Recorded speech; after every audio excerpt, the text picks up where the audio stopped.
بسم الله الرحمن الرحيم، والصلاة والسلام على محمد وآله الطيبين الطاهرين. The second school of thought is what we named the sudden school of thought. This school of thought believes that the universe's creation happened suddenly with no reason for this creation. It simply just happened. This school of thought, if we want to describe it in the most mannerful way, we can say that it's a silly school of thought. Why? For many reasons. And many of the theologists have written books and chapters about the silliness of the school of thought. But we will sum these reasons up because this is a short series. If we ask, why is the sudden school of thought silly?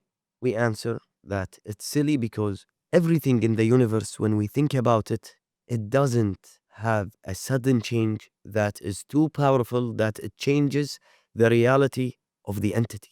For example, if we see stones, different stones, rolling around and being blown by the wind, first day, second, third day, the fourth day, we go to the same area and we see a house. We're not going to say that the wind, which is a simple movement and rolling around, created this house. It's simply, logically, by common sense, no one will say that this house was a result of the stones rolling around. Why? Because this is a simple action. This is a complex creation.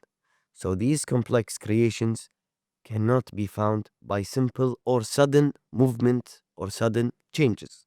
If you go to any person, any human being, and tell him that there is a human that was sleeping, he just slept, and suddenly when he woke up, he was a spider, or he woke up a bird. Everyone will say that this is a cinematic idea, something you see in movies. No one's going to believe in. No human being with common sense and logic will believe that sleeping suddenly changed a human into an animal, a bird, an insect, anything. The same goes for the house. No logical person will say that the blowing of the wind suddenly made the house. Logically, sudden moves don't result in complex creations. If we talk about complex creations, humans are complex. Houses are relatively complex.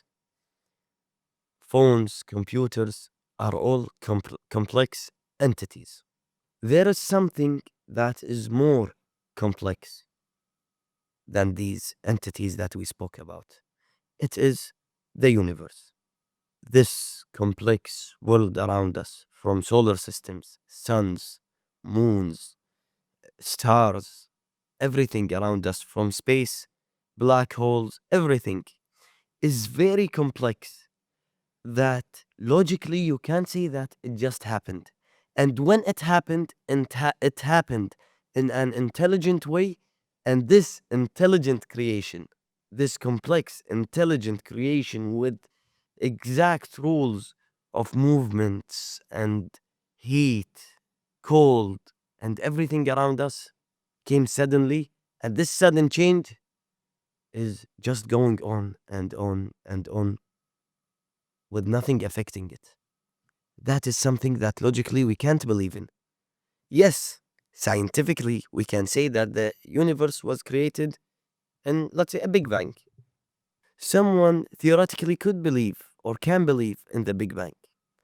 But saying that the Big Bang is what created our universe by its own, something hard to believe in. Because logic states that sudden, simple actions never result in complex, intelligent creations. Yes, we can say that there's a God who made the Big Bang happen. We can believe in that, or we could believe in that. But the Big Bang by its own, or a sudden change by its own, it's hard to believe in. And this is a clear example for why we have to understand the main pillars that we talked about in the first episode. Physically, go and believe in the Big Bang. But theologically, you can't. Because physically, according to the science of physics, you could believe in the Big Bang.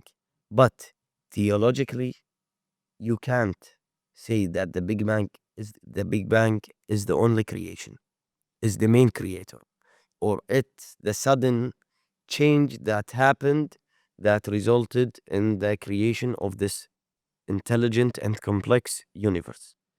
You have to put a God in your equation so that this simple action could result in a complex creation.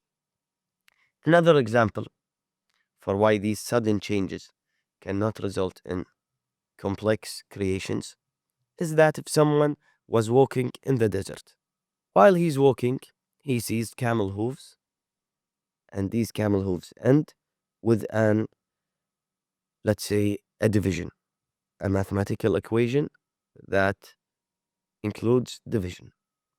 No one will say that the camel's hooves that were walking in the desert resulted in this what? In this mathematical equation, because the result or the creation usually points to an intelligent creator, an intelligent mathematician. The camel is not an intelligent mathematician. That's why the universe, which is a complex creation, points us into the existence of a creator that is intelligent, that created this intelligent universe. And this is simply why we can't say that sudden changes resulted in the universe. To sum it up, simple actions, sudden actions do not result in complex, intelligent creations with complex rules such as our universe.